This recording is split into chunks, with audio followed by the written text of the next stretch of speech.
from the New Thought Media Network. This is the Conscious Reality Show with your host, Sara Stevens Nichols, where conversation plus intention reveals a new reality. Every week, Sara and her guests will discuss what they know and what they don't. Experimenting in front of everyone with what else is possible. I'm Sunny Childs, and here is your host, Sara Stevens Nichols.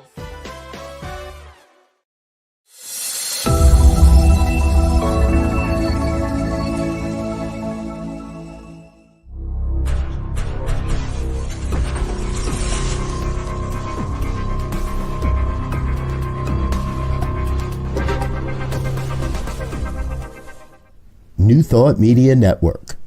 We are a global broadcast network of positive music, media, and entertainment, inspiring humanity's evolution along the journey of enlightenment and creating a world of love, peace, empowerment, and prosperity for all. New Thought Media Network.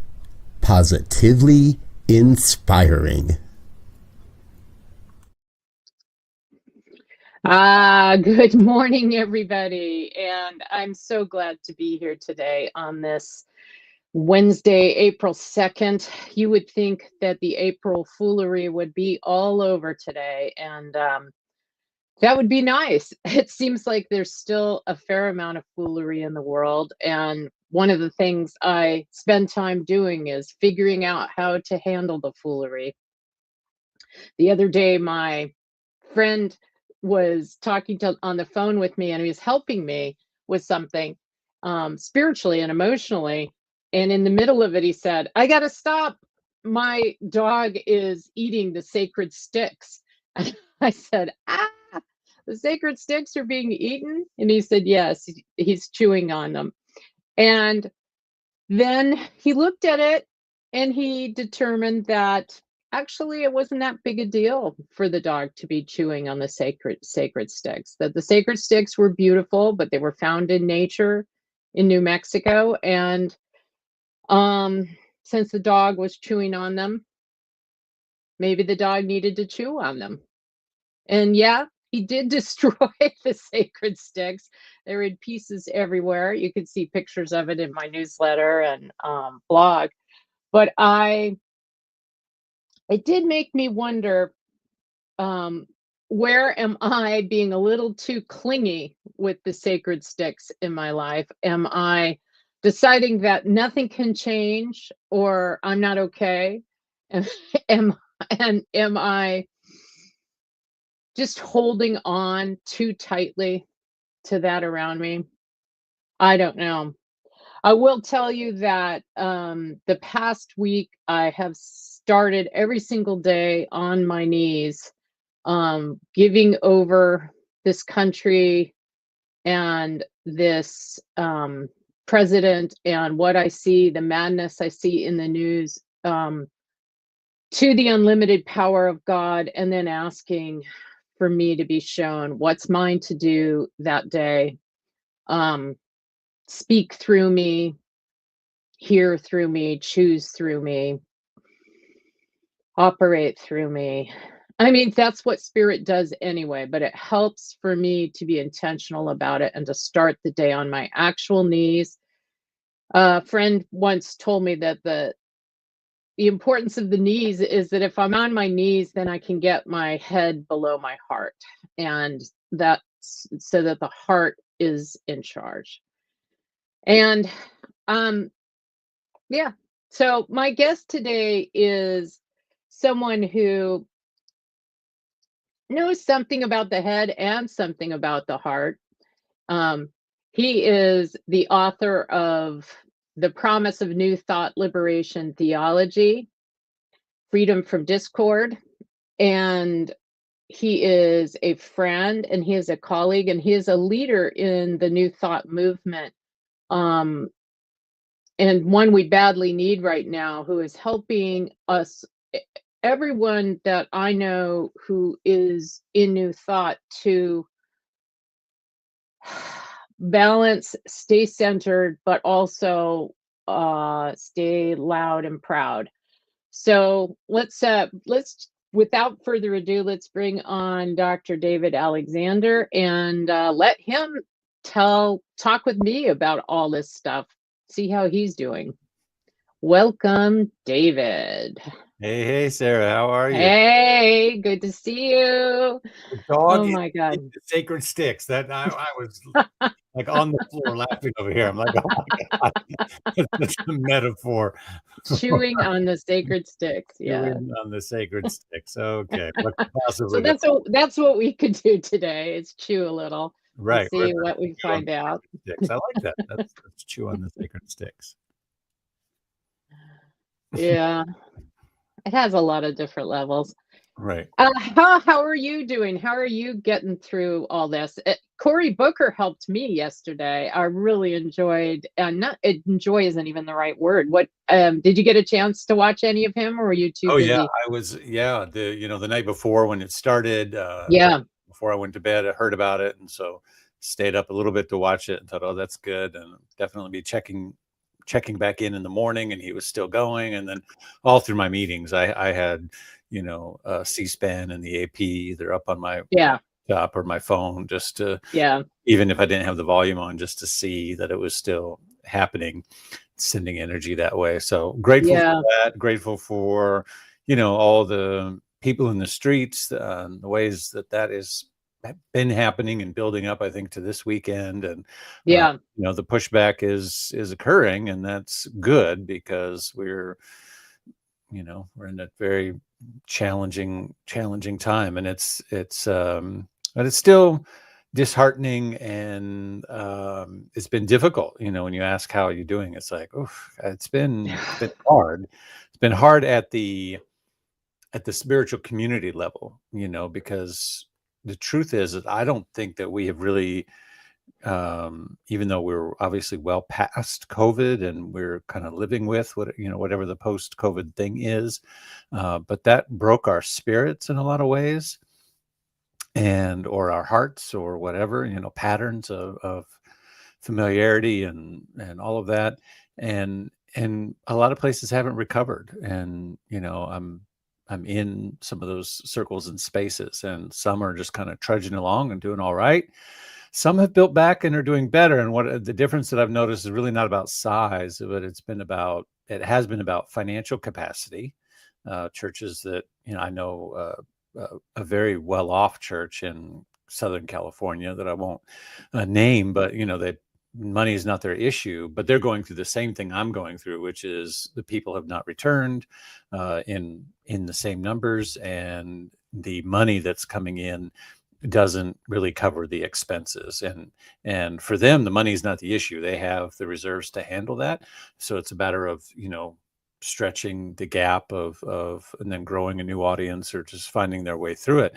But there are others that, don't have that reserve or that gap, that ability to span the gap. And yet I think we're living in a time that, it's so needed. Our connection, our remembrance, our community, our solidarity, and again, if DEI and all the values related to that are going to be stripped from corporate websites and their value positions, and all of that, and from universities because of federal funding, then what's left? And I think what's left is the spiritual community to stand up and claim that space and say, we value these things, and we're not gonna let them go away. But it's difficult doing that work right now and still paying the bills. Yeah. And how are the folks in your community able to get out on the streets, or are they suffering too much from grief or fear, or are you able to comment on that? Yeah, well, I don't know if I could ever speak on behalf of all of them, but we Not have everybody. Yeah. we have some very active people that are definitely again, those who've already exercised that muscle and were very active before, they're still very active.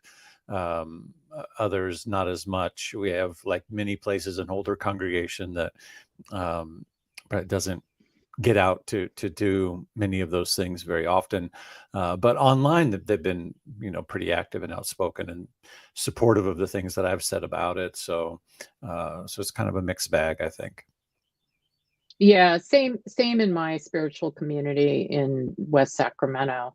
Mhm. That in this past Sunday, in our opening prayer, I really held a space for us to come and heal in the Sacred Heart of the community, and then also to heal the sense that we can't be public, that we can't be bold right now, because there seems to be a lot of very, very powerful, privileged entities in this country right now that are choosing to hide and capitulate.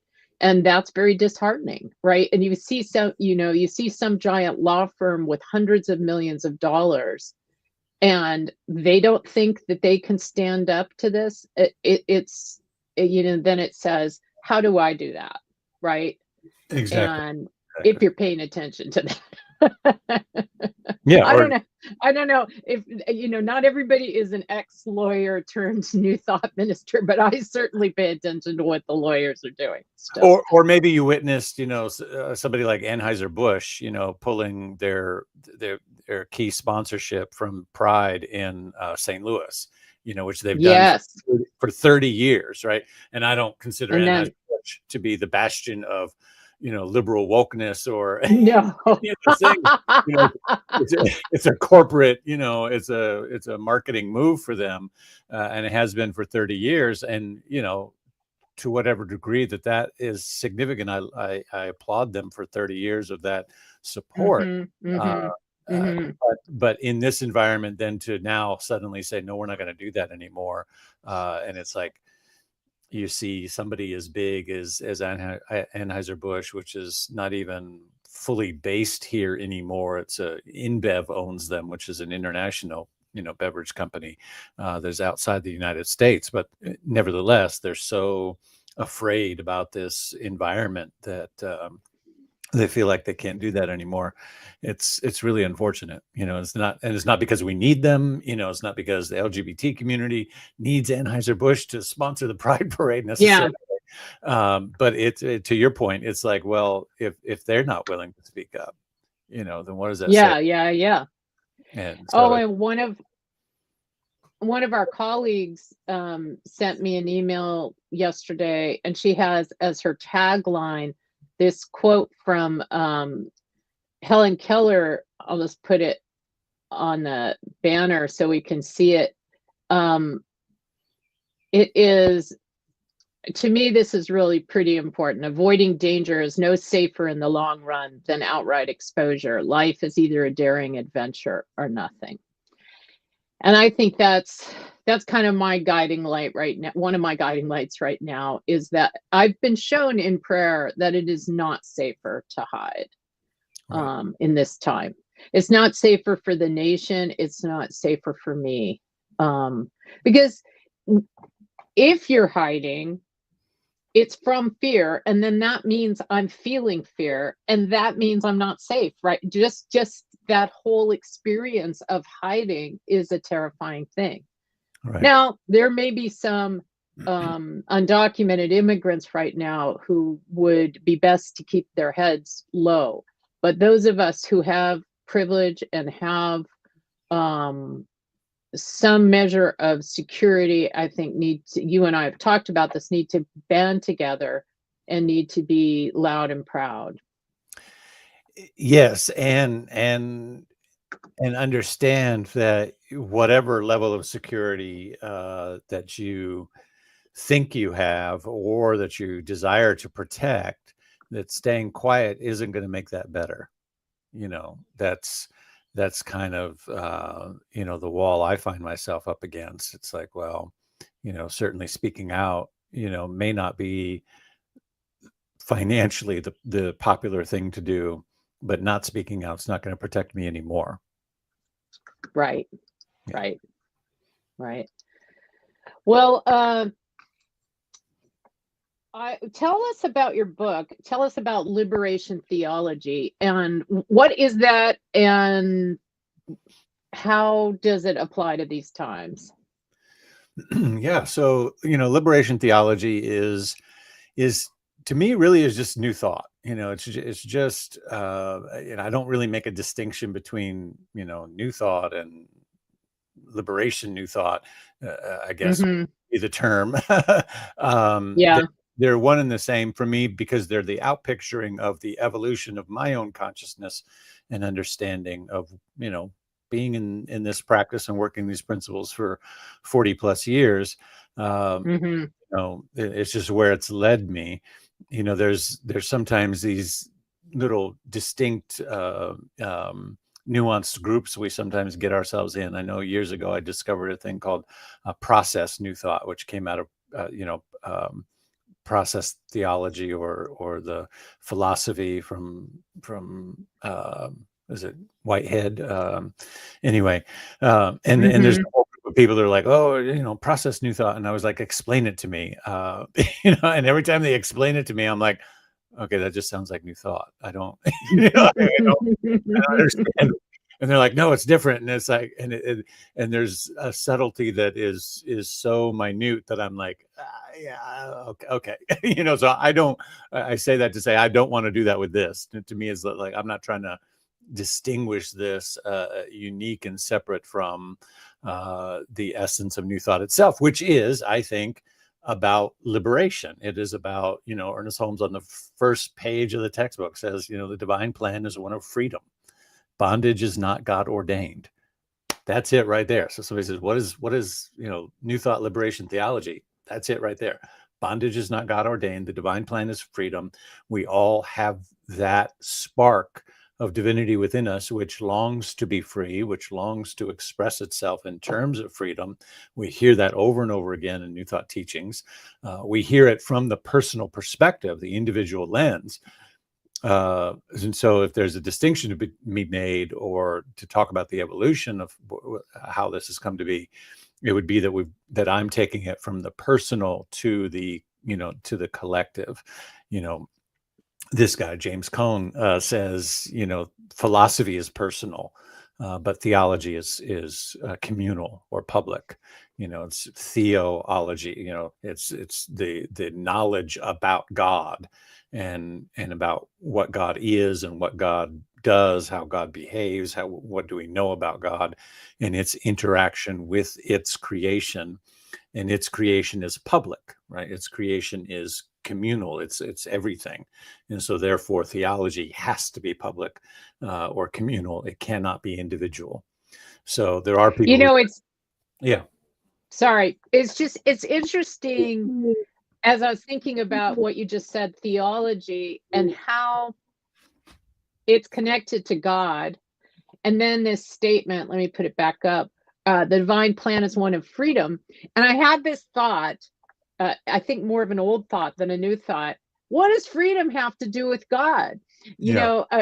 I just had that thought. And then I realized that is part of the issue of white liberals in this country who may have been very inspired by Martin Luther King or Gandhi, and yet somehow think that marching in the street is separate and freedom is separate from that connection to the idea of freedom in the soul. And our founding fathers, where did they get the idea that we had inherent rights? That was not being presented to them by the King of England.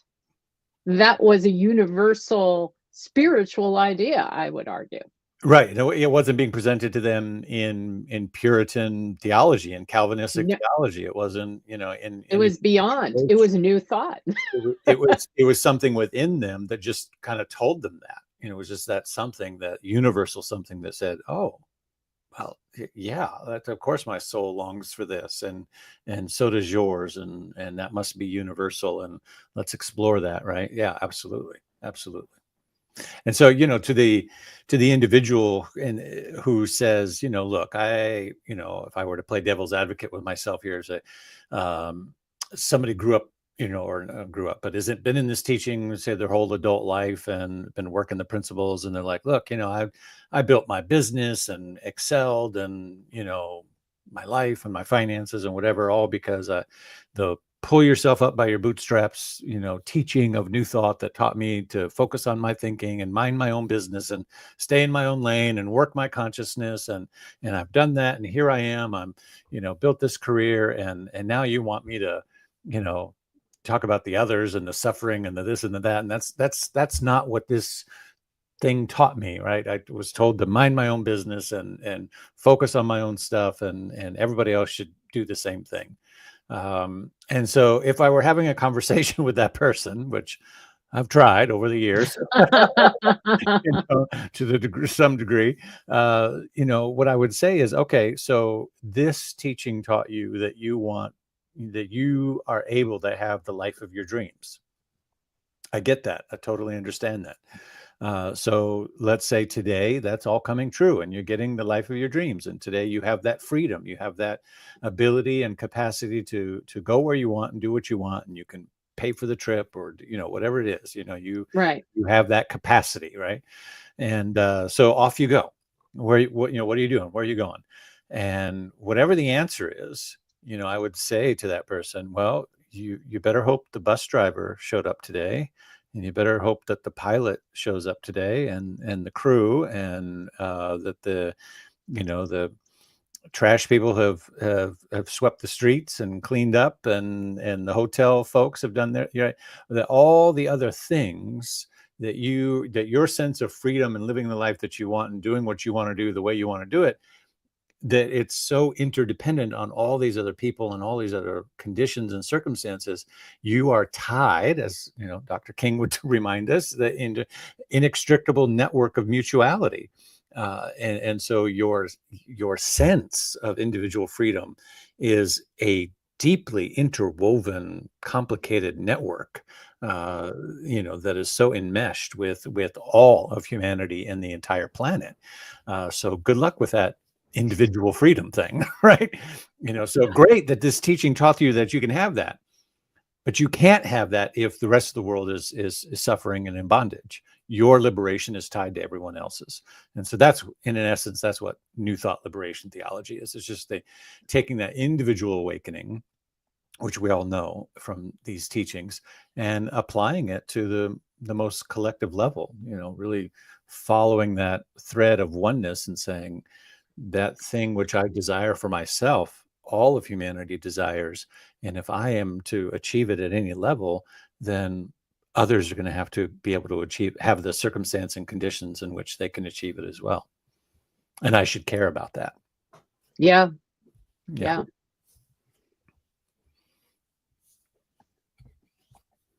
Whatever you do to the least of these, you do to me. Yeah, that's it. Right. Because it's all one. I talk early on in the book and in my early years, and my sermons were always had this continuing thread of a refrain that I used. That was, what is the radical implication of this idea? What is the radical implication of oneness? What's the radical implication of prosperity? What's the radical implication of wholeness? Plug in whatever New Thought idea or principle or thing. What's the radical implication of peace or love or anything else, divinity, and follow those threads out to their farthest reaching implications. And what we're going to find is that they connect us with everything and everyone. And so it always comes back to then, therefore, what is mine to do?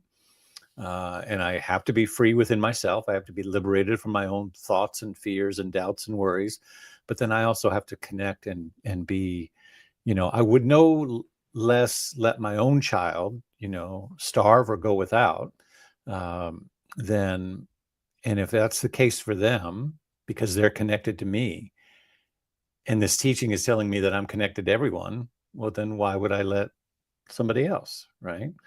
And so you say, well, but I can't feed the whole world. No, I can't feed the whole world, but I can participate in the construct of ideas and structures and policies and ways of being in the world that can help feed everyone, Yeah. for example. And I can, as a Starhawk, the visionary pagan leader has put it, I can clean up the trash in my path. Yeah, that's right. That's right. Literally and figuratively. Literally, yeah. Yeah. Well, you mentioned how early your start was, and given that I am one of the things I think about a lot, and I'm writing a book on, is how to know what you know, how to dial into your inner wisdom. I'm curious, since I know that you came online with your spirituality at a young age, how did you know, and how do you continue to know what is yours to do? What's your way of discerning what's really your truth? Yeah, it's it's about deep listening, and it's about a feeling of what is right in the moment. Um, it's not always logical. It doesn't always make sense in the external ways of Mhm. this, but there's a feeling that overrides all of that and says, I don't know why, I'm not sure how, these circumstances or conditions are going to line up, but I know this is the right thing. And How often do you obey that inner knowing, and what happens when you don't? I would, as often as I can, for sure. Obviously, we're free. We're always at choice. We're free to blow it off. Is We're the always a concept. choice. We're free to blow it off and, get the donut and, Mhm. and do the thing because it just felt right in the moment. Mhm. And that's a divine choice too. Yeah. Yeah. So, yeah, what happens when I don't? What I would say is it comes back around. Mm. Kind of, and not in a got you, Mhm. the universe is not punitive in that way, No, but rather, it's not like a puppet master. yeah, it's not, it's like, I told you so, ha, ha, ha, ha, now you got to suffer. No. But it's more of a, like, the opportunity comes back around. Mhm. It presents itself for me like, so will you choose it now? Mhm. How about now? Yeah. How And about it's like, now? no, I'm not going to choose it now. Oh, okay. How about now? Will you choose it now? And yeah, life is changing, evolving circumstances. So something might get, quote unquote, worse, or conditions might, shift or change. But the universe itself is simply saying, what about now? Would you choose it now? Mhm. Mhm.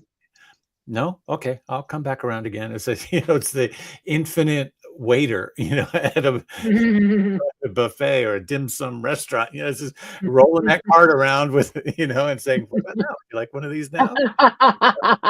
You know? No, I'm too full. I can't I'm possibly. good. I'm too Yeah. full right now.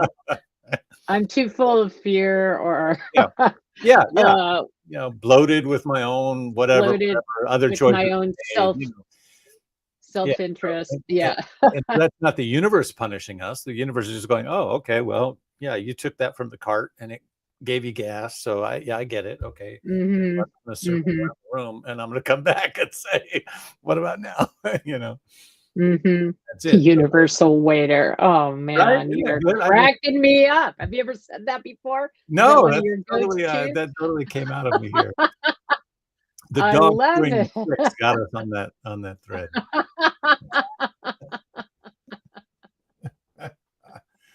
Yeah. Oh, it's like a little bit like one of those fancy French restaurants where they have a cart for everything too. Right. That's how life is, right? The Exactly. dessert cart, the wine cart, Yes. the butter cart. Everything's on the cart. It's all a la carte. All right. Well, we're gonna take a break here and acknowledge our sponsor, the New Thought Media Network, if I can remember how to do it, and then we'll come back with David Alexander. So stay tight, David, if you can. And if you're not in your chair, we'll notice, and that's fine. Okay.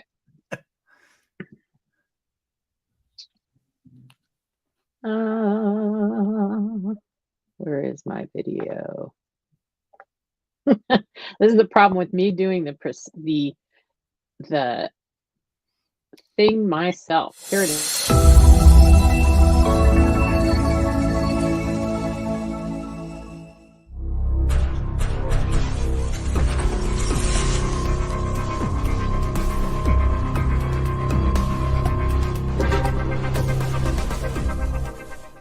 New Thought Media Network. We are a global broadcast network of positive music, media, and entertainment, inspiring humanity's evolution along the journey of enlightenment and creating a world of love, peace, empowerment, and prosperity for all. New Thought Media Network. Positively inspiring.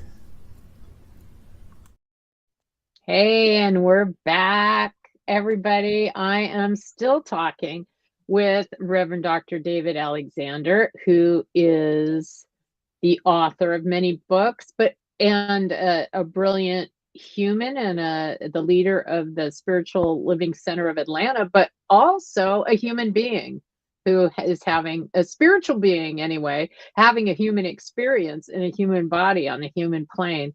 And so I'm going to talk to him a little bit with his permission in that capacity right now. What's hard for you right now, David? Anything you're willing to work on in front of my, I don't know, 2 viewers and 65 subscribers and potential hundreds of thousands Potentially of everyone, reviews. we're all one. So Yeah. let's just pull the Band-Aid off and do it. Yeah. Well, connected to how we started, yeah, I would say there are lots of things that are hard right now. My community coming out of COVID hasn't really recovered, we also had a physical move in that, and time change to the afternoon. And there were many things about that were beneficial to our community, and wonderful. But in terms of just human behavior and patterns, people haven't returned, and at the level, I should say, that we need it to be in order to do our current budget and standard operations. And so change is coming in that regard, and so I'm kind of finding myself in a crossroads. What do I do? Where do I go? How do I navigate this? How do I feel more connected to my work and more inspired by my work, both Sundays in the community, but also the wider justice work, than I ever have. So I feel completely, like on point.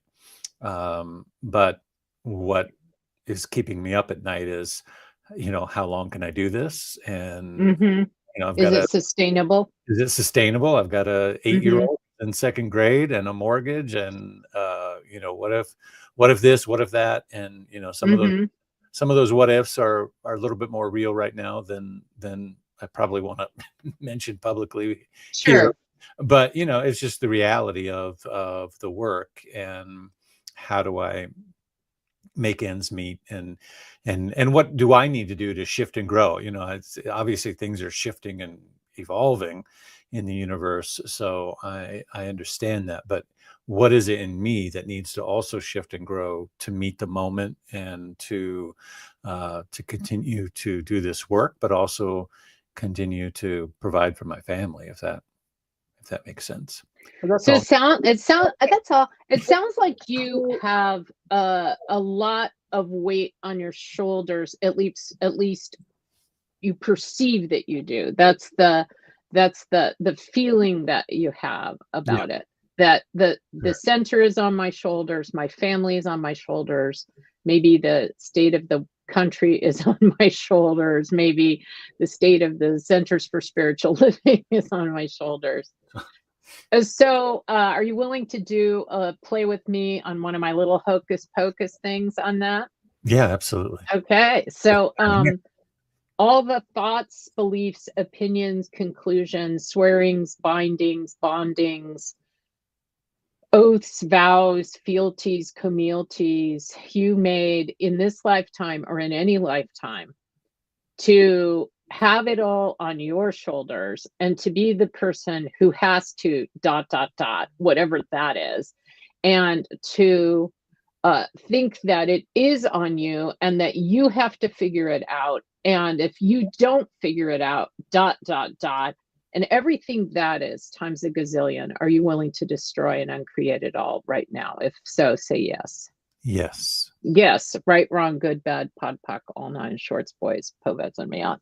And for either access consciousness people or people who are my viewers, you know that that is the access consciousness clearing statement, which is really just a quick and easy way of clearing all levels of consciousness around it, not only our individual consciousness, but the collective consciousness. Because there's I guarantee that every single person watching this has had that feeling of having something on their shoulders. And all the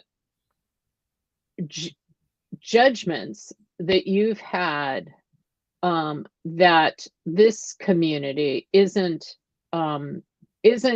recovered yet from COVID, and that maybe they'll never be recovered, and that there's such a thing as recovered, and that there's such a thing as the time and not the time, and everything that is, are you willing to destroy and uncreate? Yes. Yes, right, wrong, good, bad, pod, poc, all nine, shorts, boys, poveds, and beyond. How does that feel? Does that feel a little lighter, a little more spacious in your field than maybe when you walked in? Yeah, or when you started talking? Yeah, absolutely. And within that spaciousness,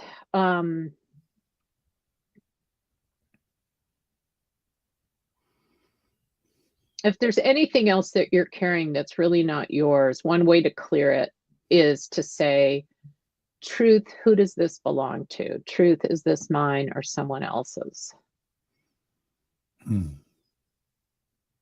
And that, just my saying that, you don't even have to say it. If you want to say it, if you feel willing to say that, you can.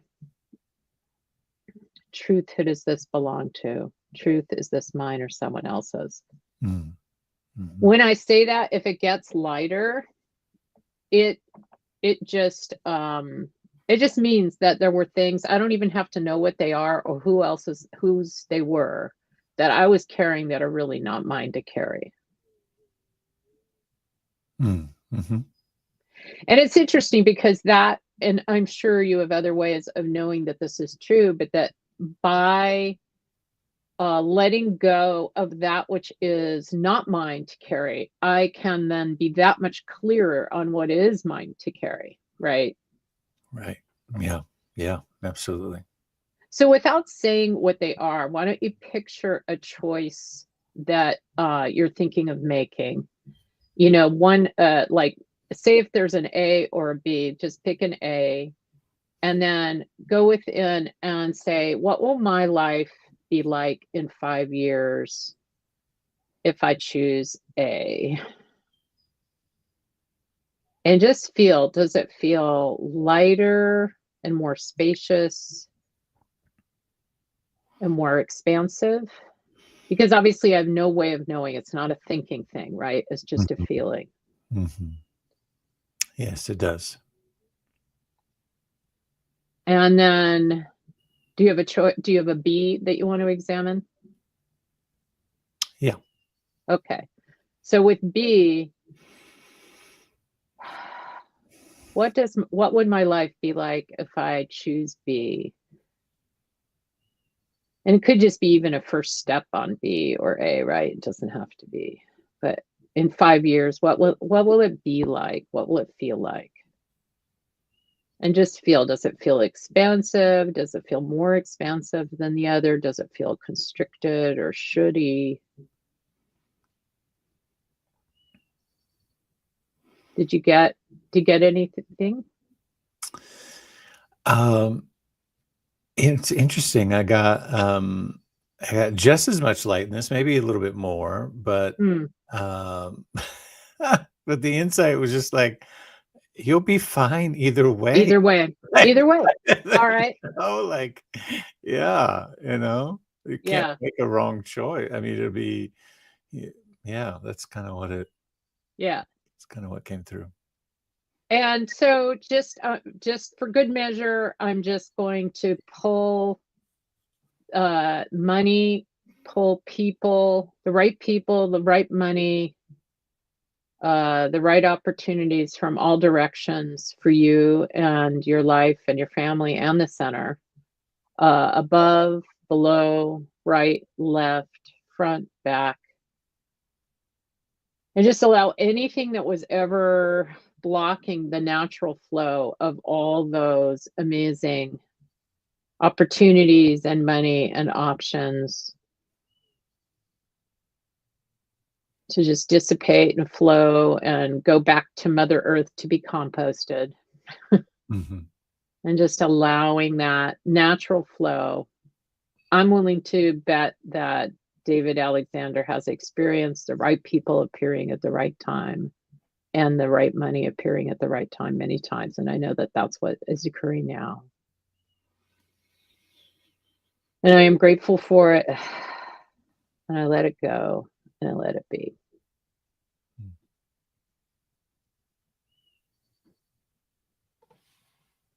How do you feel? Good. Very good. All right. All right. Well, let's close out the show and then we'll come back and on camera talk about how it went and see how that is. That weird format that we have that I love. And let's see. I'm going to take you off and show a couple things.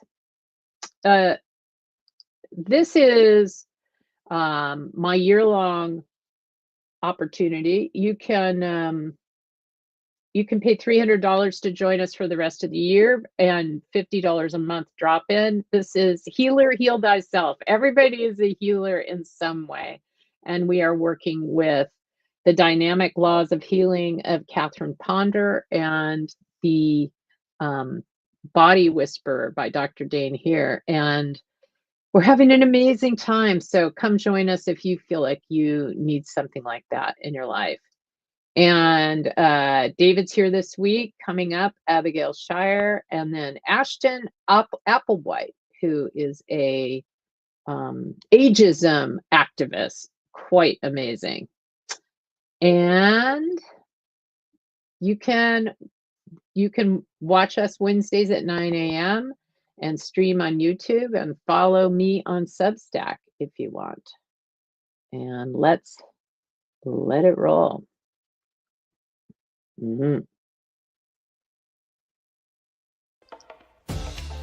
Thanks to our guest, to host Sara Stevens Nichols, and to the New Thought Media Network. I'm Sunny Childs, producer of The Conscious Reality Show. Join us live next Wednesday at 9 a.m. or stream the show at your convenience. Subscribe to Conscious Reality Show YouTube channel so you never miss a show. If you'd like to learn more about us, check out www.sarastevensnichols.com. The show is over. Yay. Another one gone. Was it so bad being in the hot seat? No. It's like, Yeah, ooh, she's going to kind of uncover some deep, dark thing and pull it out. And like, well, I'm capable of that, but I went easy on you. That's good. That's good. Well, for the people who are leaders of centers, I don't want to drag them into too much hot water. Right. Right. Well, for me, the insight when you were first doing the work was about, this notion that it's all on my shoulders, or, you have to do it alone, that kind of thing, that, that's a really old idea in me. Mm-hmm. So it's surprising that I've been doing this for 20 years. Why is that still? You should be fixed. Yeah. Why is that still here? So there's that. And then, but then also B, it's also exactly, it's sort of like no surprise that that's the issue, so to speak, or part of the issue, because that's, I think, exactly what is called for humanity right now. Like, we're not going to get through this by figuring it out ourselves and doing it alone.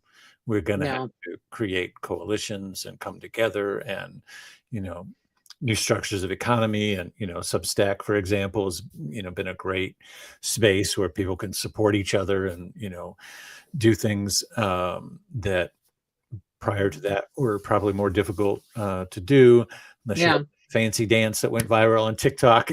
Right. So an algorithm is not yet messing with us there. Yeah. So, as far as we know. Yes.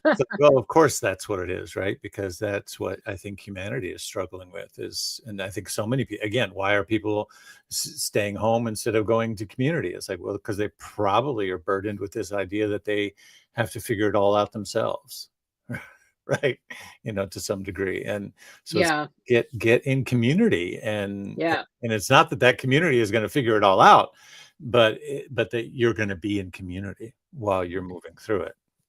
Well, yes, that, and you're going to realize that you're not dependent only on your own internal hard drive, right? You've got access to the divine intelligence, and by getting into community and getting into the collective solutions and the collective energy and the collective joy and the collective the good collective consciousness, the collective consciousness that believes in what else is possible and how it can get better than this, then we're able to actually have access to new ideas and new thoughts and find a way to not have to think it's all on us.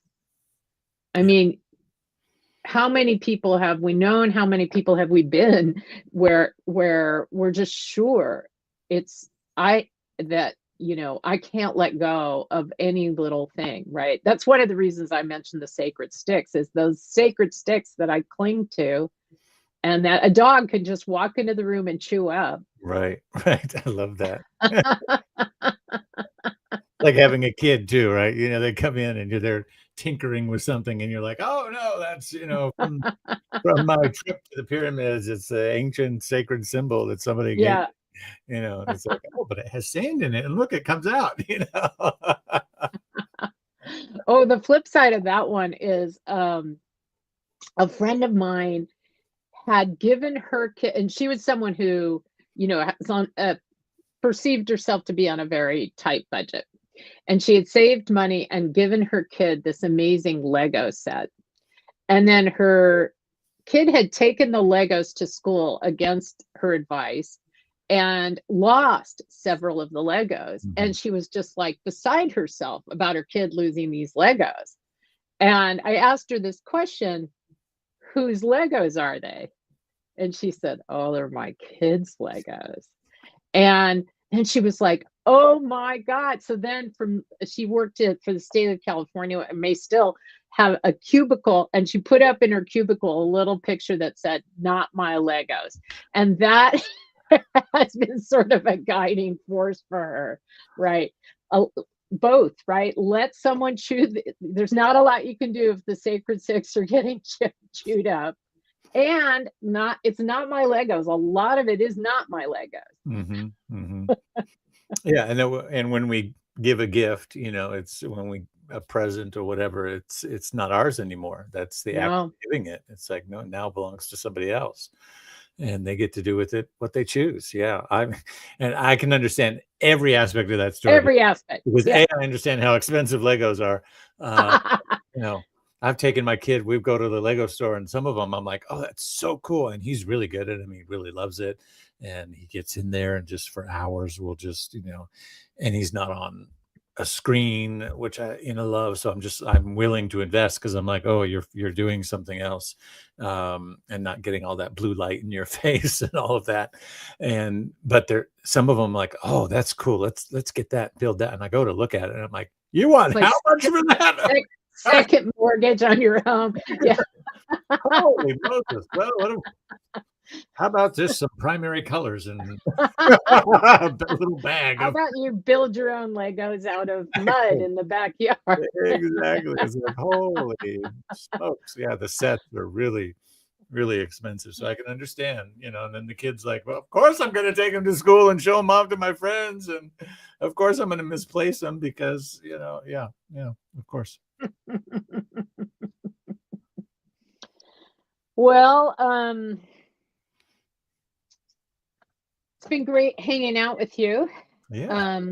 I think it's funny. I will say, I think it's funny that I was talking about being bold, etc., but I didn't really talk about any of our initiatives yet. And I think that's because some of them we want to get everybody in before we go public, Yeah. Yeah. Barber's actually right now at the Supreme Court again today. Oh, great. William Barber. Oh, nice. Yeah. What is And his- Jackie went, yeah.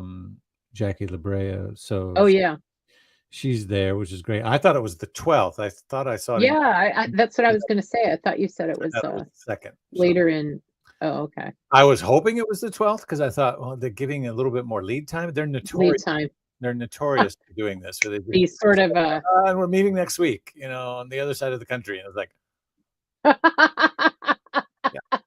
it's like Canada's calling a snap election. We don't do that.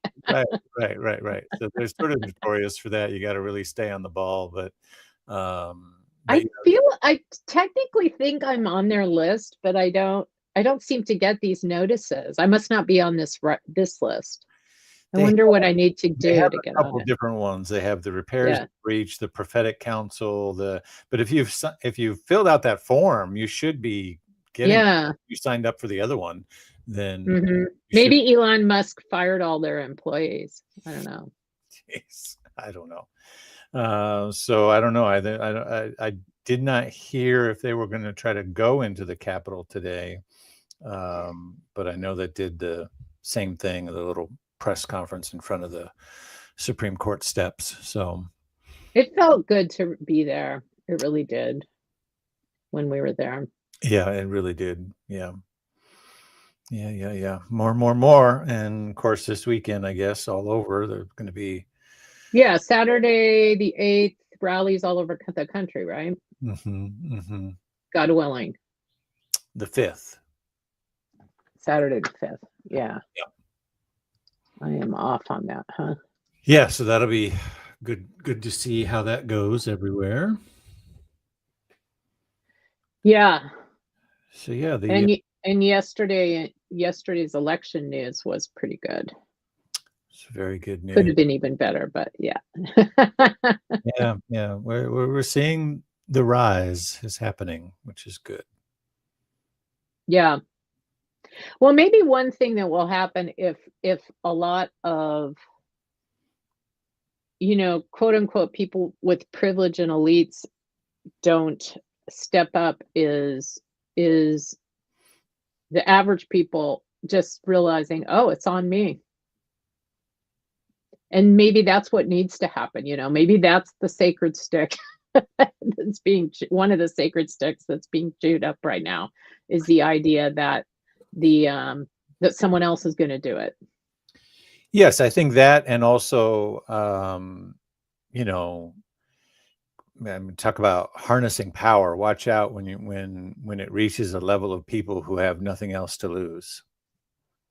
We all know that place in our spiritual journey when you decide, oh, I've got, there's nothing else to lose. Just play for broke now. That's when it gets real. You just take the gloves off and you're just, that's right. Throw the hat up moment, like, okay, let's go. Well, and those are the people that really, like you were saying when you were giving that example about what's real freedom, it's everybody else. We haven't had, I don't know when this country has last had a general strike. In Europe, they have those, that they seem to happen. They don't seem to happen here. In a way, COVID enforced a general strike on everyone, and we got to see, there's such a thing as an essential worker, and we were all taking those people for granted. But really, maybe the billionaires can get around without the essential workers, but no one else can, Right.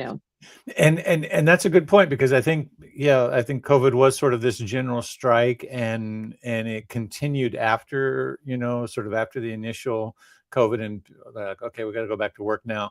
The working class basically said no. We actually like working from home, and we're happier and we're more productive, and for a brief minute, corporations were willing to support that. They were like, okay, hey, it looks like productivity is up and our employees are happier. And I mean, some people in middle management and stuff, like, they sold their homes, and they made major life changes on major the life changes. They were like, oh, I'm hybrid now, so I'm going to go, get that acreage on a farm and live there, and not be in the city. And then the corporations, with all of that empty real estate in office buildings, it wasn't the corporations, it was the landlords, the leaseholders of those buildings, said, hey, you got to use it or lose it. And so then the corporations started breathing down the necks of the employees and saying, you got to return to the office. Like, no, we already told you we're not going to return to the office. What part didn't you understand? Yeah, what part didn't you understand? Like, we're not going to. And they're like, no, you have to. To where now, I mean, I remember hearing this was now a while back, but maybe a year or two ago, where they were talking about this. They had some name for it. It was like office ghosting or something, where people were driving in. So like here in Atlanta, for example, they're spending an hour in the morning on the freeway, driving to the office, getting there by 9, going in, sitting down at their desk, get up, get a cup of coffee, walk around the office, talk to everybody, say hi, chit chat, whatever, and then go home. And they're back home by 11, 10:30, and they finish their work at home, but they have been to the office and said hi. I never even heard about that. Right? No, yeah. I would have thought I would have heard, because our daughter is a tech worker. It sounds like the kind of thing that would have happened with that. But, right. So so I think the end of that story is that, so the general strike happened. Workers the working class pushed back, said, hey, we like this hybrid working from home thing.